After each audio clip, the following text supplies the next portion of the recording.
Good evening, everyone, and welcome back to our screencasts, our first one in a long time. And tonight we're going to talk about China and what imperialism does to the Chinese government and the Chinese country. Okay, so first let's do a little background about China. They practice a. Whoa, you're not supposed to do that. Sorry, you guys. I don't know why I kept moving forward. Anyway, um, before imperialism occurred, China saw themselves as like a superior nation. They had, those Confucius ideas and this practicing and the practice of Confucius ideas. And if you think about it, they've been around way longer than other areas in other countries. Okay, I mean thousands and thousands of years. And because of this, they thought they were just much more sophisticated. Okay, and that they didn't necessarily need. Oh, geez, announcements. Hold on. Sorry about that. So anyway, China and what they were like before imperialism. You know what they thought they were just much more advanced. They didn't look to European nations to trade because they thought the kind of oh my gosh, again, hold on, seriously guys, it's like nonstop. Anyway, hopefully there won't be another interruption. We're more sophisticated. European products were trinkets. They were worthless. They weren't as good as Chinese products. They didn't see the need to industrialize like others. They didn't need that kind of thing in their country. They were going to rely on their traditional ways. You know, if you think about it, they've been pretty successful for 2,000 years, so they were going to stick with it.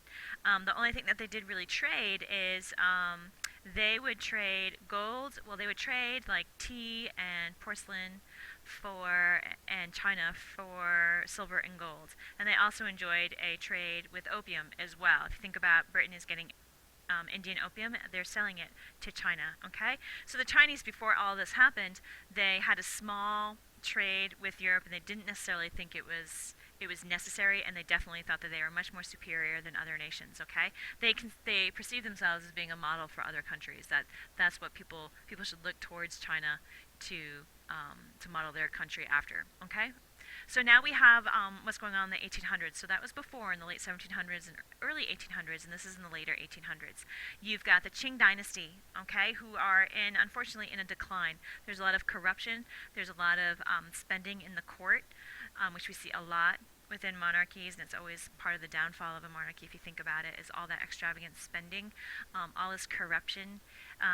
And because they're so focused in the imperial court on themselves, they're neglecting their country. So roads, canals, bridges, railroads, well, not railroads, sorry, they're all falling apart. Okay, and no one's taking care of them. And then you have the Industrial Revolution happening on the other side. Okay, and you've got this military prowess, okay? So this military growth and this military power coming from specifically England, okay? And you have these European nations looking for expansion in markets, so they're looking for other places to trade with, and trade for to make a profit off of, okay? So that's what's going on during this time period right now. And then I talked about that small trade of opium. The effect of opium on China grows exponentially in the 1800s. Okay, what I mean by that is that it booms. There's a huge growth in the sale of opium in China. They traded Chinese tea for opium. This causes addiction throughout China. Millions of Chinese people are millions of people become addicted to opium because of this trade, okay? And it kind of opens up China, if you think about it, to domination, okay? They're becoming weaker. Their Qing dynasty is dying. The opium is having a huge effect on the economy negatively, and a huge effect on the people of China. If you think about it, which is actually an important point, before China started falling apart, they really took advantage of what's called a balance of trade. And it's a good term to know if you write it down. A balance of trade is when you actually export more than you import. So you are selling more, so you're making more of a profit. You're making money, okay? So that's a balance of trade. And that's what they had with European nations. They were making a ton of money off of us, okay? And in return, they were getting opium and silver and gold. Okay, what the Chinese government starts to realize is that this opium is causing mass mayhem. There's a chart, I think, later on in the PowerPoint that shows you in the late 1700s. There's maybe like 2,000 chests of opium being brought into China a year. by 1823, it's 23,500 chests of opium being brought in every year. So there's this huge, massive growth of opium that's really causing a lot of problems for China. And the Chinese government recognizes this. So the Qing dynasty, what they do is they outlaw opium in 1836. They execute drug dealers, and they tell Britain, stop bringing opium into our country. Okay? The British, their argument is that they're just practicing free trade. Nobody can stop them from trading a good. Okay? Here it is. And the trade continues. So if you look at this, is what I was talking about with the numbers, okay?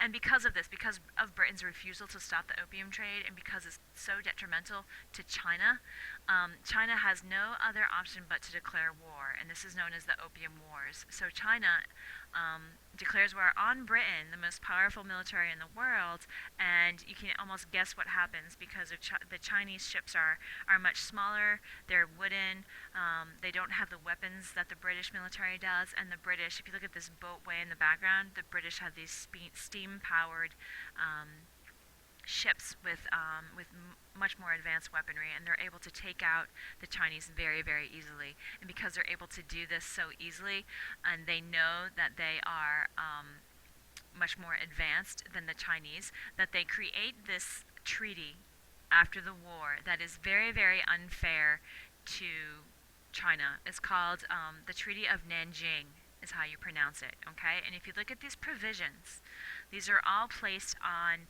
China, okay? So you have an indemnity, the very first one. An indemnity is payment for losses in war. So the Chinese had to pay the British for the British losses. The British gained the island of Hong Kong, so now that's under their control. They have extraterritoriality, so any British person living in China does not have to follow Chinese law. They follow British law, and they are tried in British courts, so they can completely ignore Chinese law, even though they're living in China. Rights granted to other nations. This is called the Most Favored Nation Clause, and what this is it gives Britain the claim to any treaty that they make with any other country. So they decide to open trade up with Portugal, and whatever that trade agreement is, Britain gets the same exact thing. Okay? It's called the Most Favored Nation Clause. And then, of course, they have to open up more ports for trade. And they're more prone, this makes them more prone to even more of the opium trade. Okay, there's the Most Favored Nation Clause. Okay? The empress right now in China is Empress Xi Qi. Okay, she is very much, there are a lot of people right now saying, okay, you know what, we need to modernize because look at what Britain is doing to us.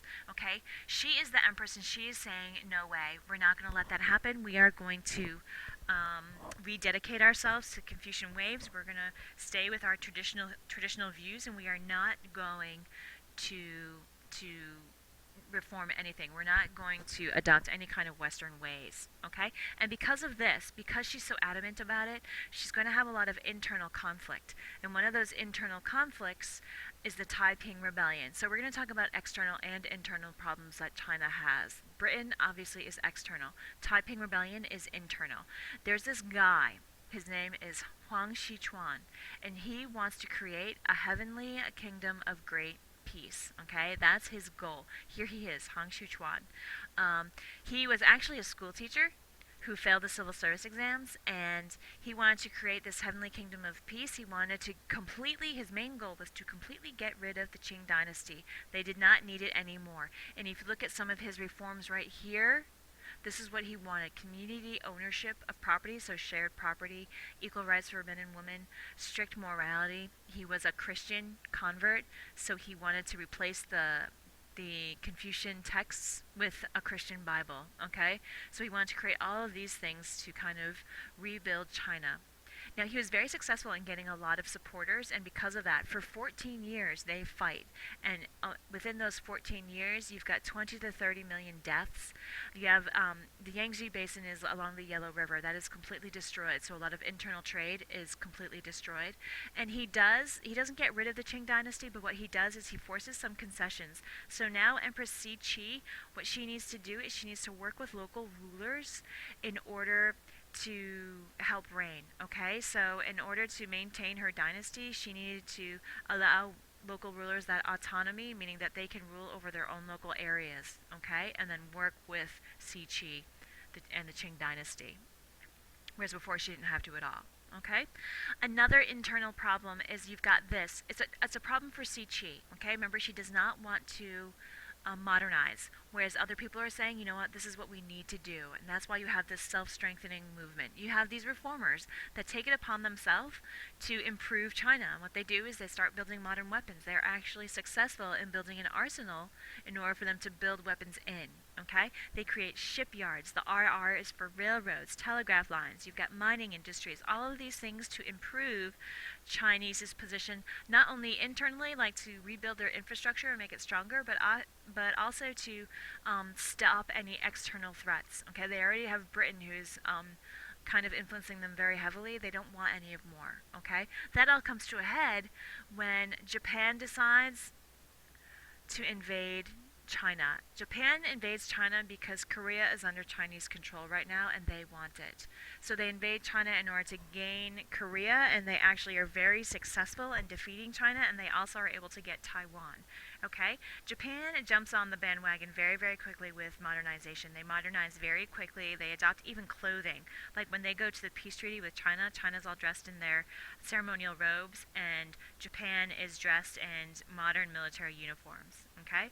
And they are competing with other European nations for land, so they want to get in on that, and they want to get Korea, and they want to get Taiwan. Okay? So they are able to easily defeat China. At the table, here we go. This is what it looks like. So at the peace treaty, you've got the Chinese in the ceremonial dress, and on this side, you've got all of the modernized Japanese people. Okay? After this war, the most significant thing is this. If you look at this map, people start running in to China after they are defeated by Japan and carving up little pieces of spheres of influence. And remind yourself what a sphere of influence is. It's a form of indirect control, and remind yourself as to what kind of indirect control they have. But you see, it's all carved up, China, into all these different areas, okay? Because these countries are now coming in and taking over, okay? So now the reformers, they don't know what to do, okay? They blame conservative officials. They need to modernize like Japan did, and you're going to have these people who are going to be for reform. And you have this 100 days of reform. This emperor, he's a young emperor called Guangxu, right here. He takes the place of Empress Qi. She's still alive, but she hands over the reins to Chu. Okay? So he is going to implement the 100 days of reform. He's going to modernize this. This is a civil service exam. Okay?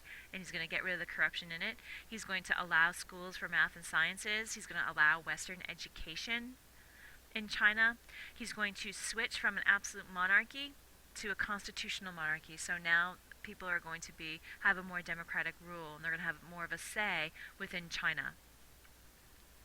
And he's also going to adopt some capitalist ideas. So now, because you have capitalist ideas, anybody can start a business.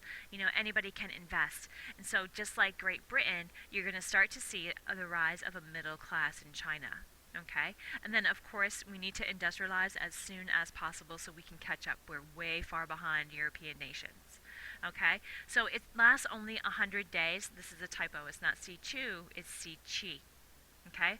She realizes what's happening. She's going to stage a coup. She stages a military coup, and she's able to put Chu under house arrest. Okay?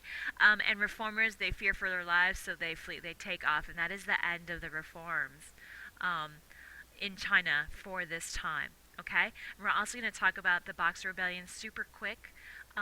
They want to get rid of the foreign devils. The foreign devils, as in anybody who is not Chinese, they want to get rid of. Okay, they're tired of extraterritoriality. Remind yourself what that is. And they're tired of these Christian missionaries making a mockery out of their Confucian ideas. Okay, so you've got this group, the Righteous Harmonious Fists. They are going to rise up and start a rebellion to push out all of the Europeans or anybody who is not Christian. The Red Lanterns, they are going to join their cause. They are a group of women who were thought to have natural superpowers that could stop bullets. or could stop European bullets. Okay, so they're going to fight together. They are. It's very much like the Sepoy Rebellion. Man, you guys, we're going to stop here because I only have 9 seconds left. We will continue this tomorrow, and then we'll start an activity. Have a good night. Goodbye.